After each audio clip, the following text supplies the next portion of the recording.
പഴമയുടെ രുചിയിലേക്ക് എല്ലാവർക്കും സ്വാഗതം.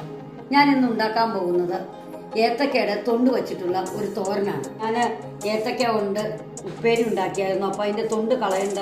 അത് ഏത്തക്ക വെച്ച് ഉണ്ടാക്കുന്നതിനേക്കാളും ടേസ്റ്റാണ് തൊണ്ട് വെച്ചിട്ട് തോരൻ വെച്ച് കഴിഞ്ഞാൽ. അത് ഞാൻ അരിഞ്ഞ് വെള്ളത്തിലിട്ട് കറയെല്ലാം കളഞ്ഞ് എടുത്തു വച്ചിട്ടുണ്ട്. പിന്നെ ഞാൻ ചെറുപയറിട്ടാണ് ഉണ്ടാക്കണേ. ചെറുപയർ വേവിച്ചും വച്ചിട്ടുണ്ട്. ഇനി ഇത് അരയ്ക്കാൻ തേങ്ങ, മുളക്, ഉള്ളി, ഒരു 2 കപ്പ് തേങ്ങയുണ്ട്.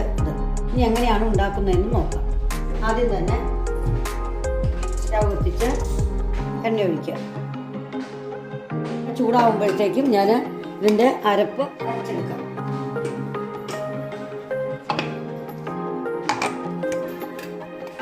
മുളക് ഇത്ര എടുത്തിട്ടുണ്ട്. മുളകിന് അധികം എരിവില്ലാത്ത മുളകാണിത്. മുളകും ചെറിയ ഉള്ളിയും തേങ്ങയും കൂടെ ഒന്ന് ഒതുക്കിയെടുക്കാം. കടുകിടാം, ഉഴുന്നും പരിപ്പിടാം, ചെറിയ ഉള്ളി അരിഞ്ഞത്, കറിവേപ്പില,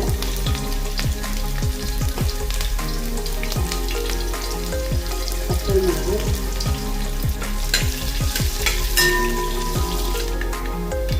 ഉള്ളി മൂത്തും 1/4 ടീസ്പൂൺ മഞ്ഞൾപ്പൊടി ഇടാം.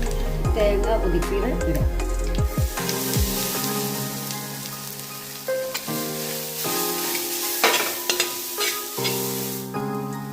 പാകത്തിന് ഉപ്പ്.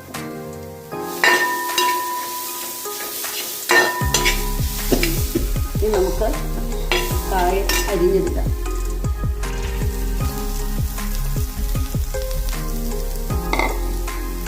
ചെറുപയർ പകുതി വേവായിട്ടുള്ളൂ. ഇനി ബാക്കി ഇതിൻ്റെ കൂടെ കിടന്ന് വേണം.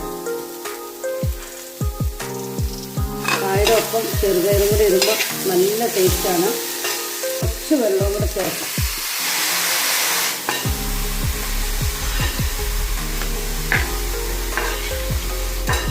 ഏത്തക്കായൊക്കെ നല്ല ഫൈബർ കണ്ടൻ്റ് ഒക്കെ ഉള്ളതാണ്. ഷുഗറുകാർക്കും ഒക്കെ കഴിക്കാൻ നല്ലതാണ്. ഏത്തക്കായുടെ ഉപ്പേരി ഉണ്ടാക്കിയിട്ടുണ്ട്. അത് ഞാൻ വീഡിയോ ഇട്ടിട്ട് അത് നിങ്ങൾ കാണണം. ഇത് ഞാൻ അടച്ചു വെച്ച് കുറച്ച് നേരം വേവട്ടെ.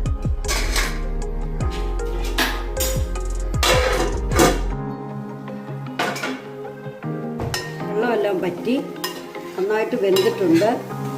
ഞാൻ ഇടയ്ക്ക് ഇളക്കിയിട്ടായിരുന്നു. നല്ല സ്വാദാണ് തോരൻ. നിങ്ങൾ ഇതുപോലെ ഉണ്ടാക്കി നോക്കണം. തോരൻ റെഡിയായി. നിങ്ങൾക്ക് എൻ്റെ ചാനൽ ഇഷ്ടപ്പെടുകയാണെങ്കിൽ ലൈക്ക് ചെയ്യാനും ഷെയർ ചെയ്യാനും സബ്സ്ക്രൈബ് ചെയ്യാനും മറക്കും. Okay, by.